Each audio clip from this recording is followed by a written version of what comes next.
With the war coming to a standstill in the winter, the Canadian soldiers were able to enjoy some of the Dutch hospitality and to start to develop bonds of friendship with the locals.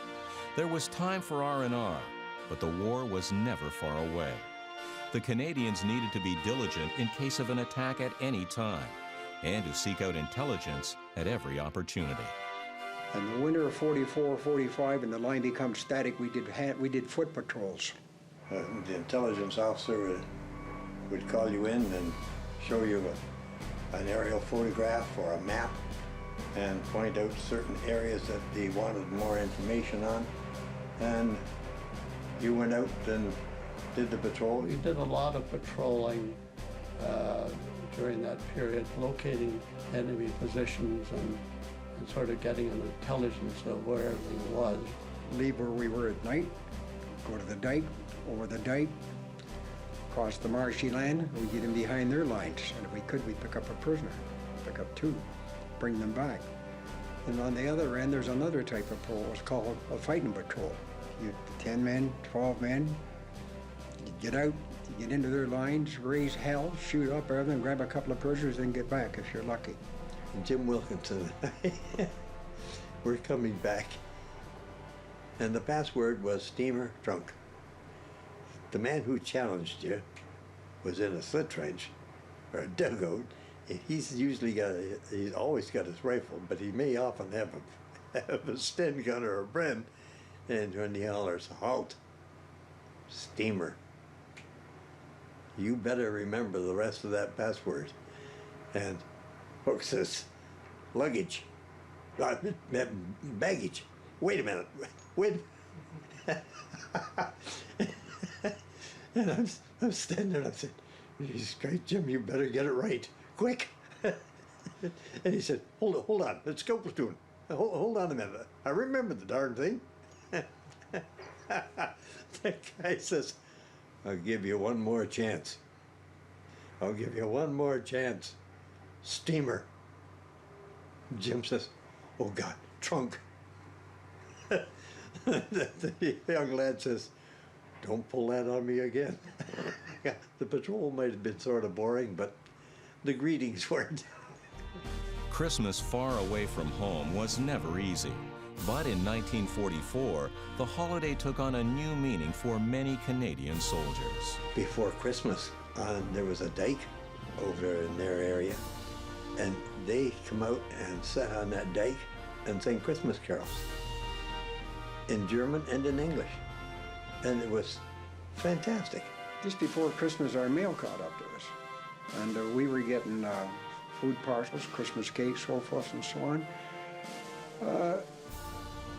Everybody turned their food over to a guy called Santa Claus. They had all the local children in a town hall, and he'd come in, Chris Krinkle, distributed whatever we had.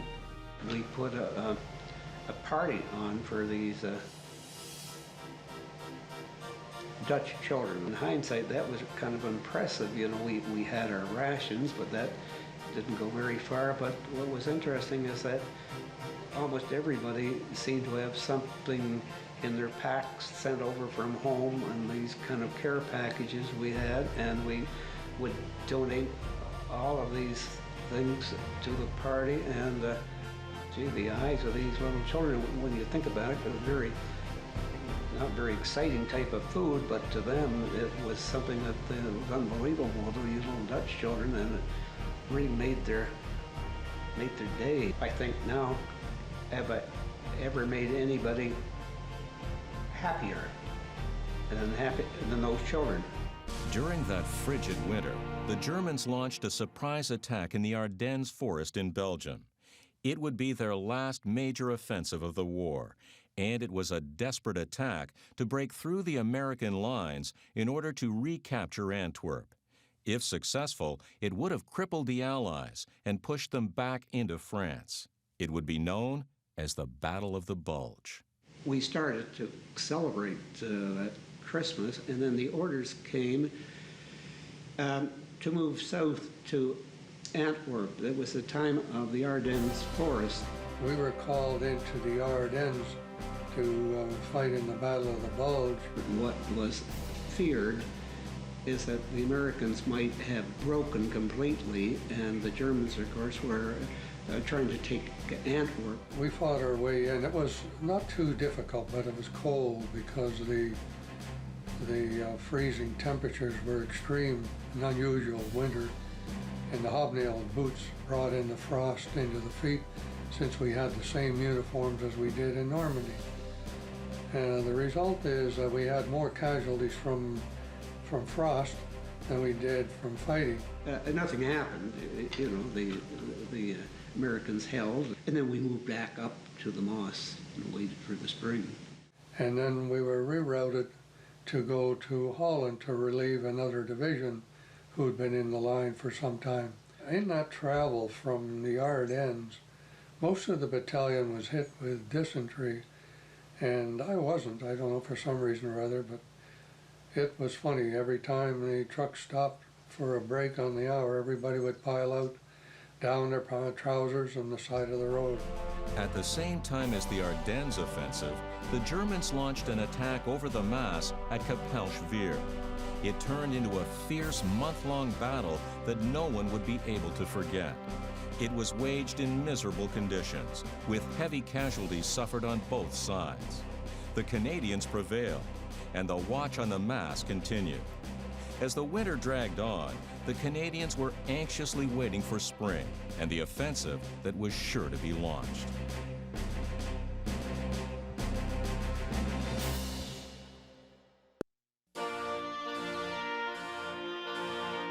The Netherlands was a study in contrast that last winter of the war.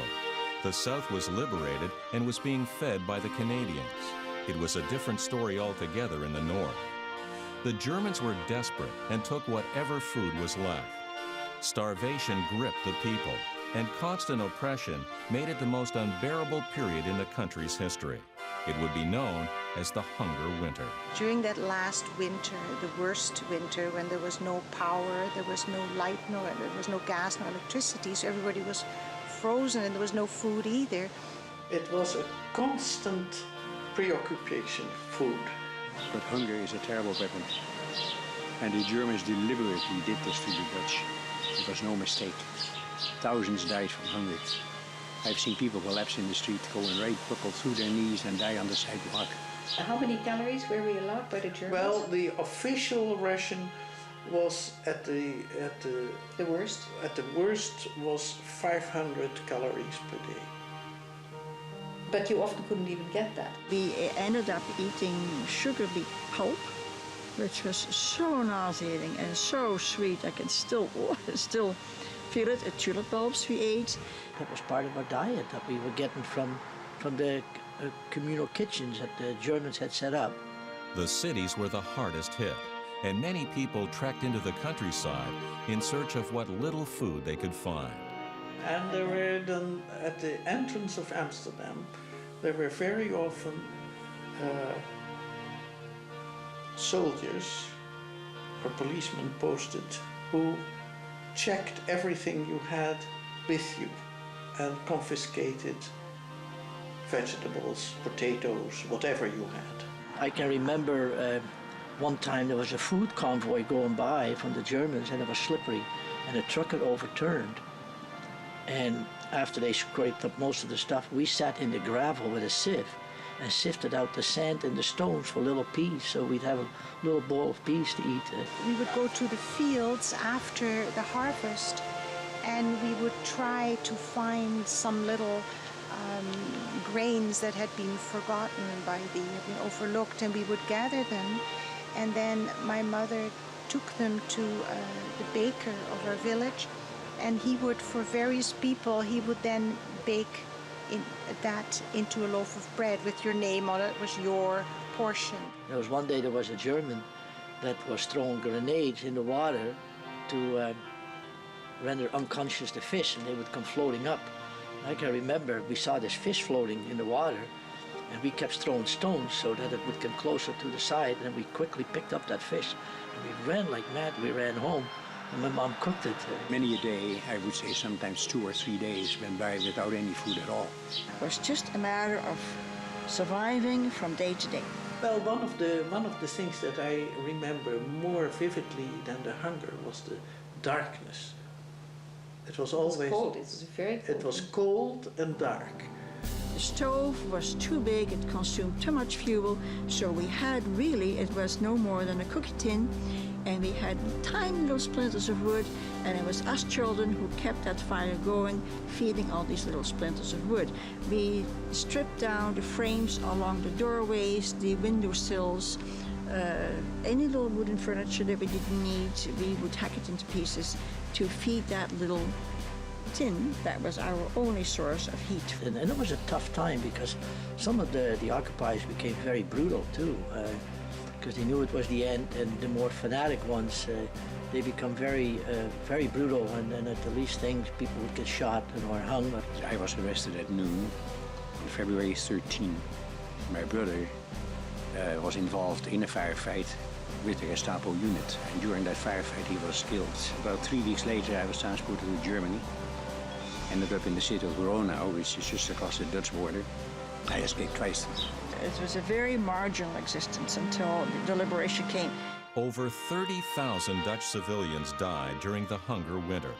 It was a catastrophe that would drag on until the North was liberated in the spring. It was the darkest hour, and only one thing could save the Dutch: an Allied offensive.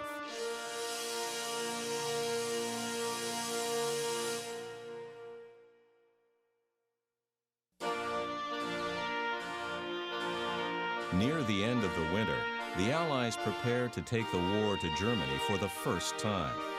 They would cross the Rhine and capture the industrial heartland of the Ruhr, crippling the Nazi war machine. Before they could cross the Rhine, they had to secure the Rhineland region to the west of the river. In Operation Veritable, the Canadians were to battle through the Reichwald forest, capture the key cities along the Siegfried Line, clear the Hochwald forest, and then advance on the Rhine. The U.S. Ninth Army was to make a coordinated attack from the south to split the German defenses, and then to hook up with the Canadians for the Rhine crossing. The Canadian forces prepared by massing along the front near Nijmegen. Spring offensive started February the 8th, 1945, on the Dutch-German border where we were. But the time we went in, everything was all softened up. It was everything was thawing, and it was wet, you know, rainy and mud. And we attacked the Reichwald forest under one of the heaviest bombardments I think the artillery ever put on during the war.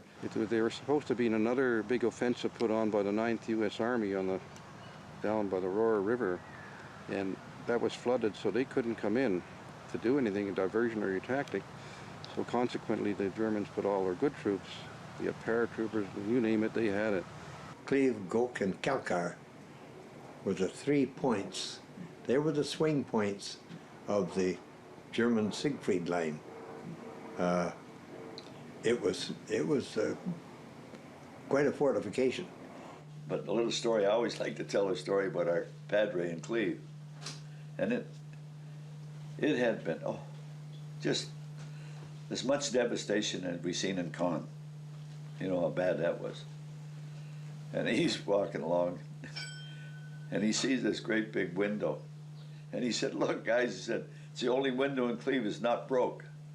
And he picked up a half a brick and threw it through. He said, "I finally broke something, the last guy to break something in Germany." We made a thrust into Germany at a little town called Luschaf. And that's where Sergeant Aubrey Cousins won the Victoria Cross. But into the forest, every shell that comes in, every mortar bomb that comes in is an airburst. They hit the branches of the trees and they just spray the shrapnel down on top of you. And we had some vicious casualties in there because of the damage that these pieces of shrapnel can do coming down like that.